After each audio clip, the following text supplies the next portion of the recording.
જય શ્રી કૃષ્ણ વિદ્યાર્થી મિત્રો, હું છું નિલેશ દેસાઈ અને શરૂ કરીએ રીઝનિંગનો એક નવી પેટર્ન વાળો દાખલો. તો આ પ્રકારના દાખલાઓ મિત્રો 3, 4, 8, 6, 12, 16 ક્વેશ્ચન માર્ક અહીંયા કઈ સંખ્યા આવે એ શોધવા આપી હોય. ઓપ્શન આપ્યા છે 24, 46, 36 અને 32. તો શું કરીશું? તો 3 થી 8, 8 થી 12, 12 થી ક્વેશ્ચન માર્ક. તમે વિચારશો તો ક્યાંય એવું કંઈ બનતું નથી કે તમે આન્સર સુધી જઈ શકો.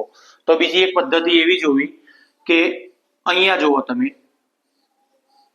3 થી 6, 4 થી 8, તો 3 ગુણ્યા 2 કરતા 6 મળ્યા, 4 ગુણ્યા 2 કરતા 8 મળ્યા, 8 થી 16 કર્યા તો 8 દુ 16,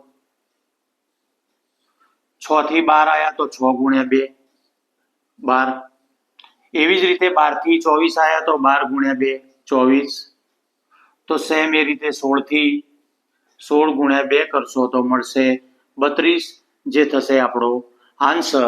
અને 32 આપ્યો છે ઓપ્શન ડી ના અંદર.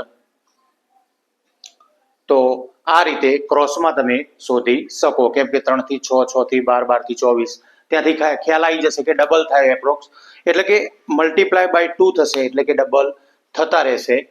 Thank you.